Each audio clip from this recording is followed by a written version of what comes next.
Well, well, well. Look who showed up. The man, the myth. Robert. What's going on, dude? Finally getting some sleep again. Fucking bender of a fucking holiday. Did you go to SoCal? Yeah. Picked up the dog, brought her back. Hung out with my fucking brothers and sisters' kids. That's cool, though. No, I didn't. Yeah. No, for sure. It's, you know, it's just a lot of fucking, when you don't have kids, man, like the amount of fucking, it's so trippy how little responsibility you have as a kid. Now I get like being a kid was so amazing. Oh, yeah. You just do whatever the fuck you want and everybody else will take care of everything else. Yeah. Yeah. You don't have to decide what's for dinner. You don't have to make dinner. You don't have to know what dinner, like what that even means. You don't have to know how lucky you are that you get dinner. You have to make any money. I hope you're recording. I am. Okay. Yeah, man. It's being a kid is the bee's knees, especially if you live in America. It's pretty awesome. Yeah. It's pretty awesome. Yeah, man. It's a trip. And I catch myself in this phase of judgment sometimes. It's just like flink. I'm like judging how the kids are, not being like asked to be responsible. Yeah. Like especially at like 11 o'clock at night when they're upstairs playing Fortnite, banging around, doing shit, and everybody else is asleep, And I'm like, hey, like, what are you doing? And I'm like, in the morning, I'm like, like they don't actually have their own room. They finally got their own room because they're at my parents' house. Like, anyway, it's like, yeah, everything's different. And they don't have regulation strategies, right? They don't have any self-regulation strategies. Yep. So all of their ability to regulate behavior comes from other people. Yeah. Right. Up to maybe like once they're like 7 or 8, you can start to have some expectations of them. But before that, they just haven't, their little brains haven't even developed enough to have a fair expectation of their behavior. Yeah. That's why I like Jordan Peterson's rule, which is like, it's to horribly paraphrase it. It's something like, don't let your children act in ways that makes you not like them or something like that. It's just like, if you don't like your children, and he doesn't mean that quite literally, but it's like, hey, if your kids are little jerks, nobody's going to want to teach them anything, and they need people to teach them stuff. And it's like, otherwise they're not going to know how to act in the world. Everybody's the manipulation by a couple of them. Oh, holy smoke! Like, you see who those adults are. Oh, no question. Well, it's hard, right? Because here's the thing, like, you want to give your kids stuff, but then at some point, hopefully what happens is you realize that you're raising an adult. You're not actually raising a child. Mm-hmm. Like, only a very small fraction of that human being's life will be as a child. Most of their life will be as an adult, where there are expectations, and that's what you're preparing them for.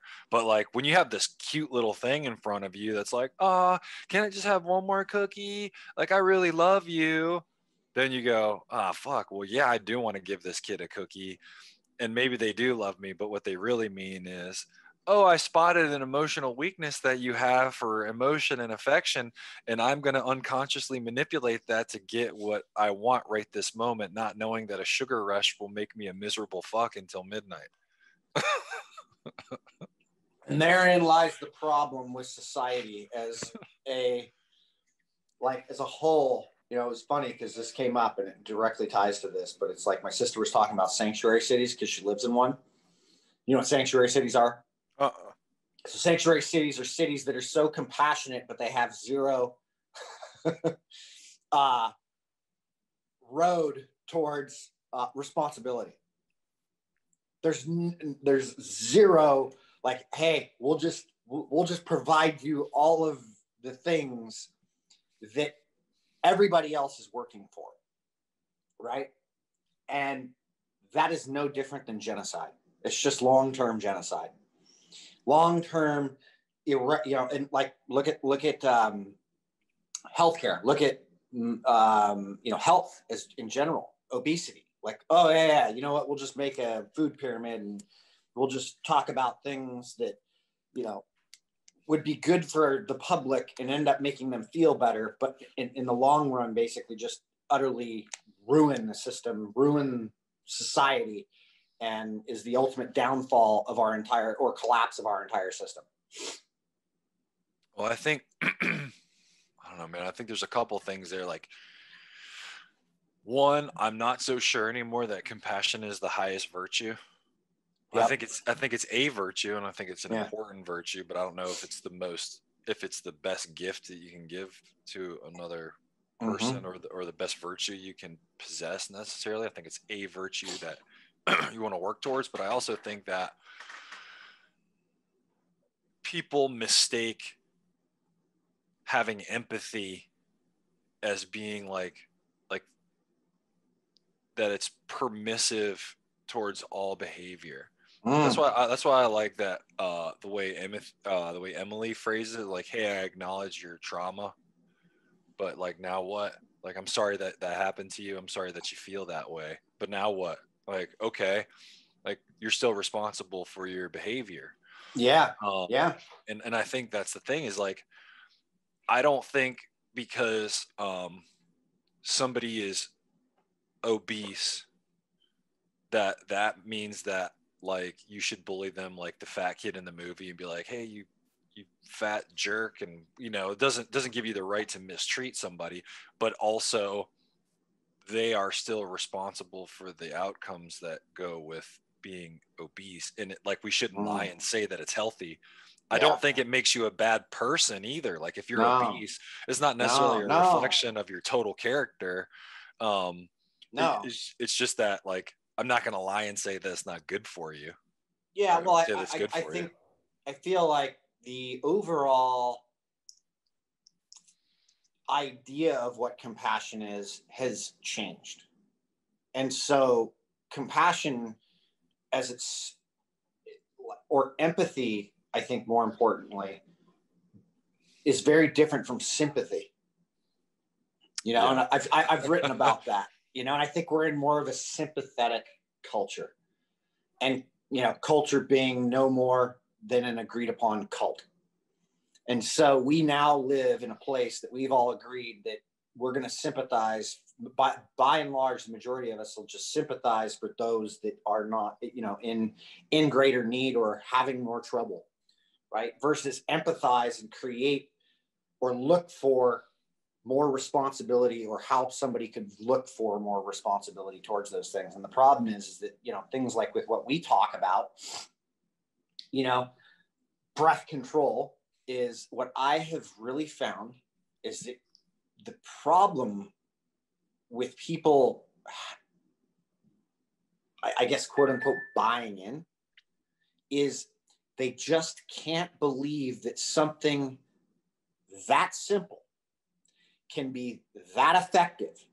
Therefore, breathing out of their mouth, and we'll just use that as a generalization, couldn't mean that much of a difference. When in fact, it certainly is upon understanding necessity, right? Well, yeah, and I think, also when it comes to something like a simple, like the simplest of answers, I think it's because when most of us think about the timeline for the answer, that we think about it in like single serving dosage, right? Like, oh, breathing out of my mouth doesn't make that much of a difference. Let me see. That's my nose. I feel fine. I feel fine. And it's like, no, we're talking about 10 years. Like, we're talking about a year, 5 years, 10 years, your life.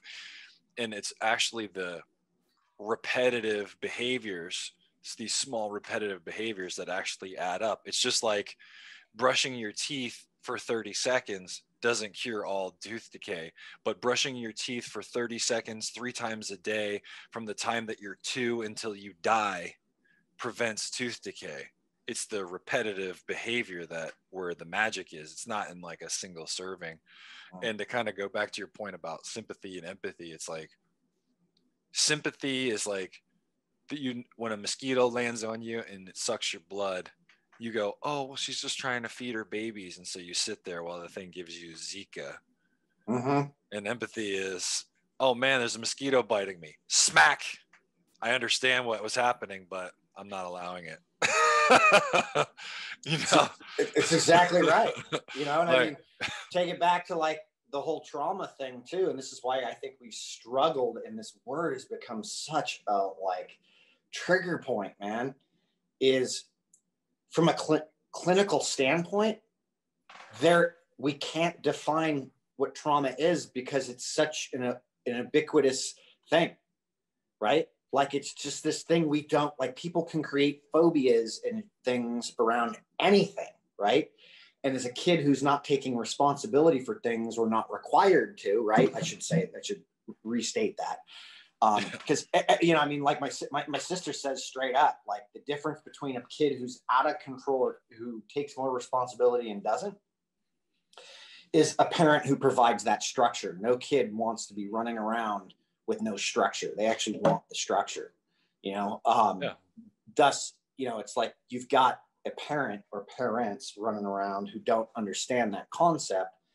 So you've got this kid who's running around starting to, you know, develop their repetitive patterns towards things. And, you know, if you've got an inactive kid, you've got a kid who's on a screen all day. And I'm not like saying these are bad things. They're just things, right? But it's no different than if I've got a kid who's playing soccer all day long, every day. Like, all right, what else are you going to do? Like, there's got to be something else, right? You got to study for something. You got to go play with your friends outside of this. You got to learn social skills, you know, et cetera, et cetera. But, you know, it's just really understanding the fact that trauma can be fired up around anything. And thus the user has to actually, in Emily's brilliant approach to it, being, I'm so sorry that that's happened to you. So let's move on. Now let's work at this, right? Like let's deal with this, right? Not, hey, let's not make this an identity. Let's learn to unwind that entire process. And that is where the user has to take responsibility for the problems that they have associated themselves with. But unfortunately, culturally, we don't require that right now, by and large. well, it takes a level of personal responsibility that I think I think sometimes people have fear around personal responsibility because they think it means they're also accepting fault. Like, oh, if I take responsibility, then that means they equate it sometimes incorrectly, I think, with what happened was my fault. And it's like, well, it wasn't your fault, but you're responsible, and those aren't the same thing. Mm-hmm. Right. And so, but I think trauma is something that happens that we're not ready for, that we're not prepared to adapt to, and it pushes us but beyond our current framework for adaptability.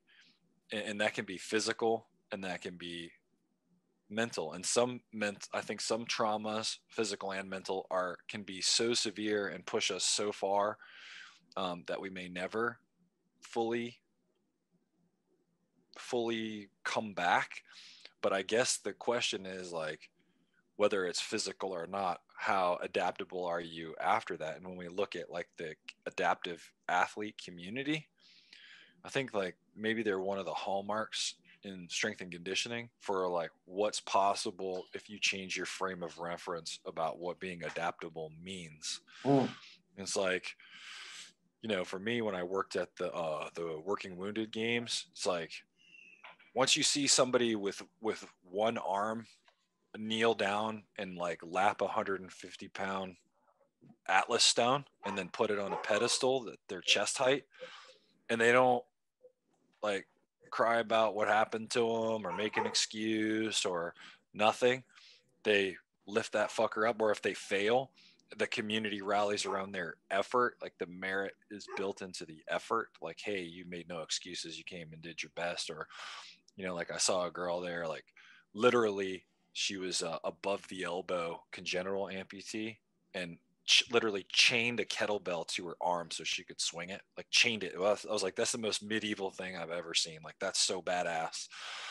And it wasn't like, I want a special kettlebell, I want a special this. It was just like, I will find a way to participate.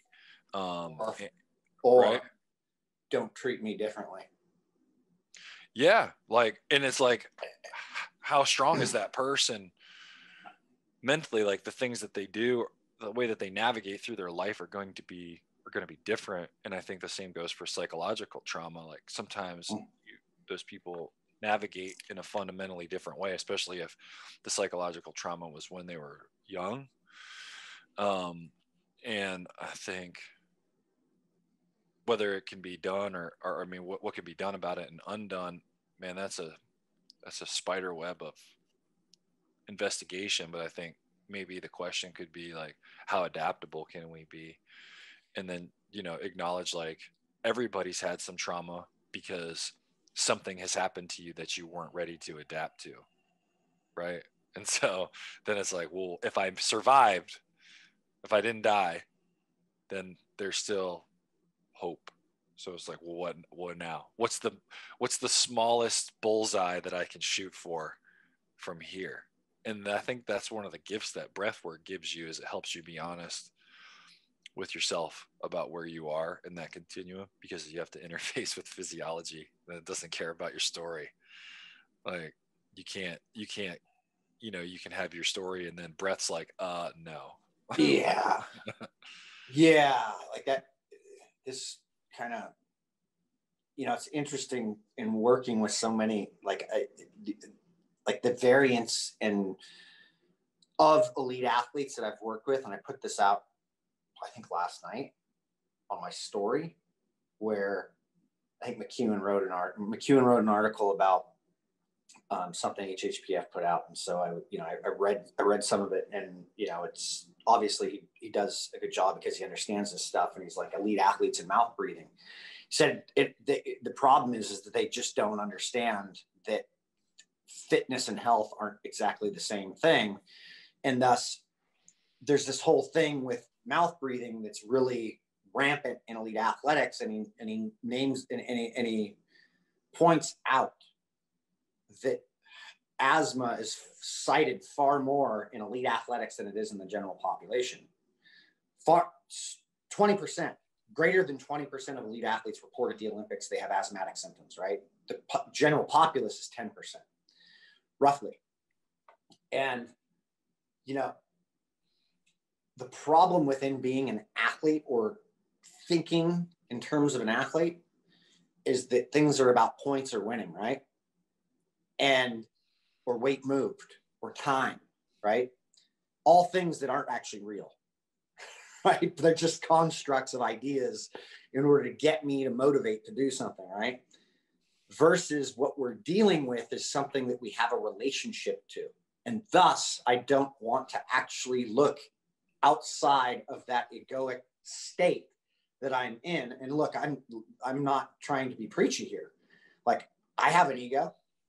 There isn't a time I don't work out that I don't do something where my ego doesn't check in to want to perform better, or somebody goes by me and I want to catch up to, you know what I mean? So sure. I go through all of this as a human being. I'm as complicit in all of this, right? But the thing is that, and this is why so many elite athletes have struggled with actually shifting over to breath control, is because it's made them slow down, and their idea of what they were doing for themselves is now being compromised because they have to create a relationship to something that they just don't understand. And that is so far outside that schema that it defaults back to, well, this can't be that important. this can't have that much change because I can still perform with my mouth open, and that's just not going to change things. And now I'm not dealing with the, maybe the trauma or something that's actually set up in, I have to win, I have to be first, I have to be under this time, or I can't move forward. Yeah, I mean, sometimes, at a certain level of analysis, they're right. Like, okay, but I think we have to be more honest with our athletes about what the consequences can be on the back end of making that their first priority. And I think that's where the real problem in the conversation is, that everybody acts like there's no life after competition. And there is, and it's most of life.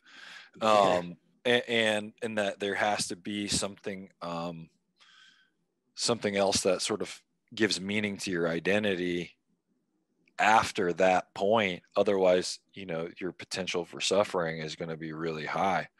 I think that, there's some really interesting dramas that play out in sport, and watching people compete and competing, and it has a place, and, it's to know like the place of the ego, and, but I think we forget sometimes like what the point of playing games at all in the first place is, which is to learn how to exist inside of a set of rules that everybody says, like, we agree that here, these are the rules, and we're going to play inside of these rules. That's why nobody likes cheaters, right? Because they've violated the social contract. And so games teach us how to play, teach us how to engage with each other socially.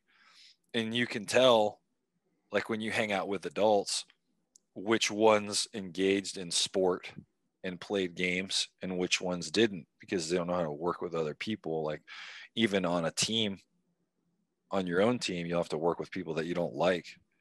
And so you learn how to navigate relationships and how to get everybody towards the goalpost that's been set, that's been agreed upon inside of a certain set of rules with people, and not all of whom you want to cooperate with towards that end.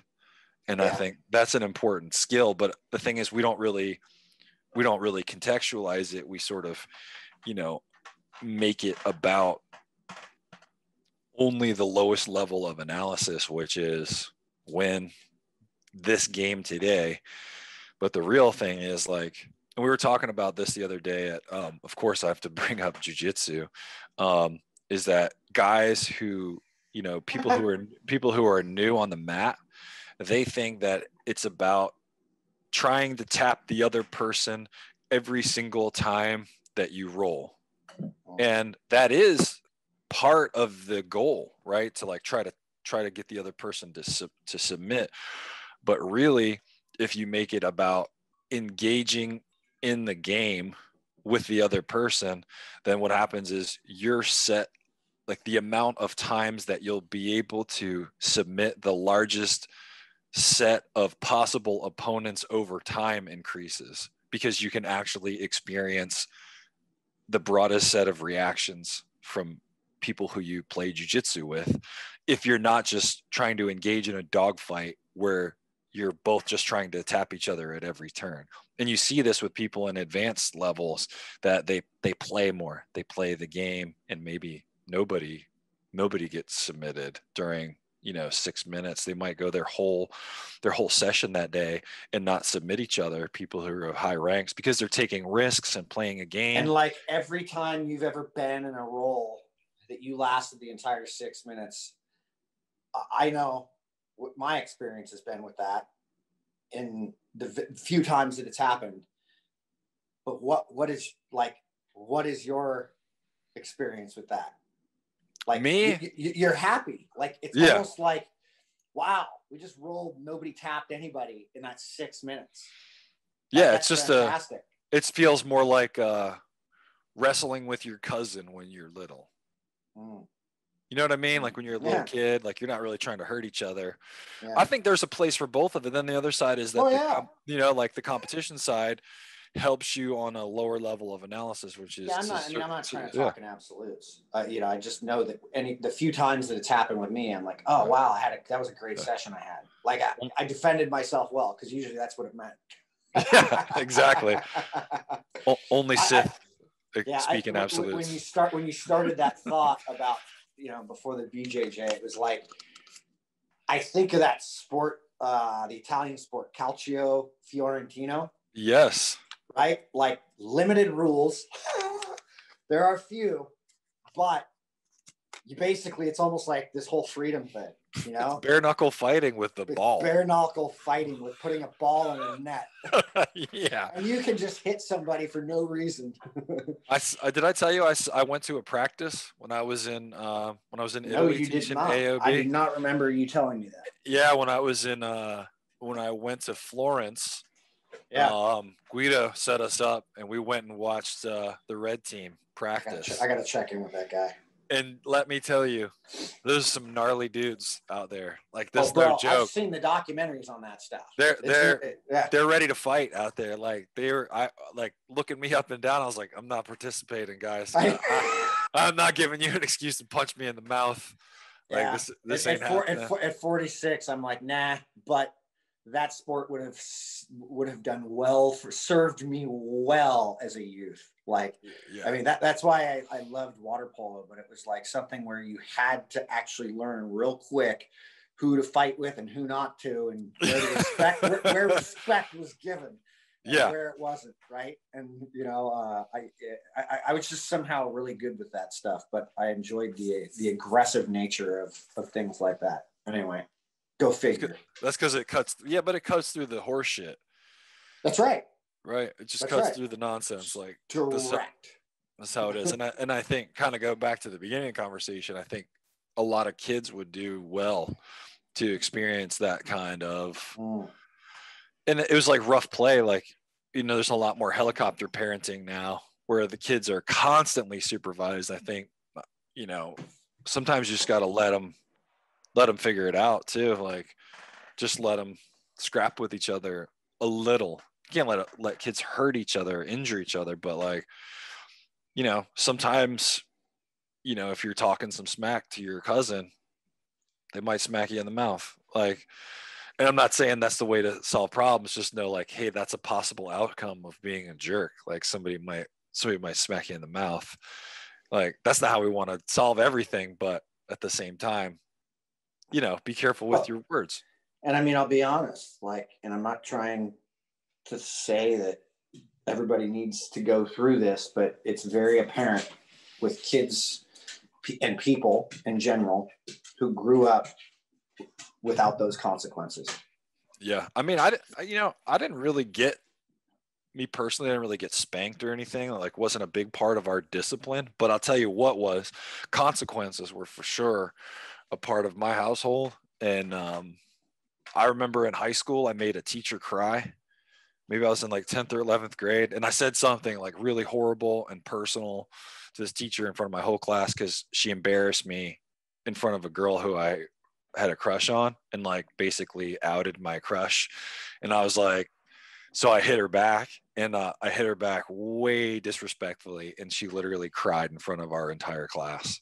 And so I got sent to the principal's office. Long story short, of course, my mom finds out, and it wasn't like a spanking or like yelling, which I much would have preferred. She was like, no, tomorrow I'm going to take you to school early, and you're going to go to this woman's office, and you're going to look her in the eye, and you're going to apologize to her for what you did, because what you did was you took her role of leadership in that classroom and you diminished it in front of everybody who she has to lead. And how dare you like disrupt this woman's professional life? I was like, oh, Mom, she embarrassed me. She was like, do you think that what you said was a fair response to what she did? And I was like, well, I guess not, since she cried in front of everybody. And she was like, maybe you could have just after class said like, hey, I know you were trying to kid around, but that was actually true, and you really embarrassed me. And she was like, I bet that your teacher had been like, oh, I'm sorry, but so she literally dropped me off at school early the next day and checked. She ended up checking up on me, made me go in and like shake this teacher's hand. apologized to her face. And like, I remember that feeling was just so, I was like so nervous, but it really made me better at like, well, I did this, I said this, so now I have to, I have to face, and that lesson has served me really well socially, many, many times over, where I've messed up and been like, oh, like, I don't want to say this, but like, hey, I'm responsible for what came out of my mouth, whether or not it was like quote unquote justified.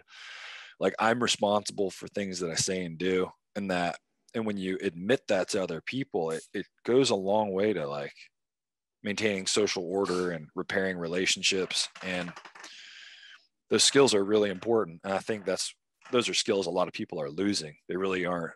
Oh yeah. People aren't clever socially anymore. They don't really know how to engage and communicate well with others. It's kind of becoming a bit of a lost art. Very much so. Yeah, I think my biggest school event was I pushed down my vice principal in like 8th grade or something. Like, he tried to blame me. He blamed me for cutting in line at like snack and told me to get to the back of the line. And maybe for the first time I didn't cut, but I remember I did not cut. And I was like, I'm not getting out of line. And he's like, you're going to get out of line. You're going to go to the back. And he got in front of my face and I just went, boom. And I walked out of school and I knocked him on his butt. Oh yeah. Well, check this out. Not only did I have to go back and apologize to him, I got suspended as well, right? Obviously. Yeah. I did not get expelled, which I should have, but I had to go back and apologize. Then, after graduating, when I decided to do a bunch of like self-help work, I inevitably went back to this guy and sat down. He became the superintendent of the school district, sat in his office, and I looked at him. And this was on my own volition, right? Like, this was at a time when I was like, I need to repair a lot of the crap that I did. But I sat in front of that dude and literally had tears in my eyes. And I was like, I was so horrible to you. And I just have to apologize for what I did in front of people that was just wrong. And I owned all of it. And it was something that people just don't understand at all, like their actions or anything. And granted, it took me years to understand that. But nonetheless, I was still in my very early 20s. And it was something that I was very interested in understanding. And, you are right. It is a lost art. People don't know when to admit they're wrong. And it's like, it's such a problem. And I think this is the basis of even talking about things like trauma. People aren't even willing to look at themselves and where that shit is stowed. They think because they're angry or they're upset that they don't have trauma. And it's like, no, that's why you actually probably do have more than others. So, and what that's centered around. And so they look at it as this hippy dippy or weak thing versus like, sorry, man, everybody's going through this. That's why it's the toughest dragon to slay. Yeah. Right. It's out there is much easier than in here. Because it's always there. You can't, no matter what. What's the Oscar? Is that Oscar Wilde? No matter where you go, there you are. Maybe. I don't know. Maybe. All right. Well, that's 30 minutes. So okay, that's what we're doing. It's 30 minutes. I never gave an intro or anything. I'll just record one separately. Perfect. Cool. All right. All right, brother. Have a great day, buddy. You too, man. I'll talk to you later. Talk to you soon. Bye. All right.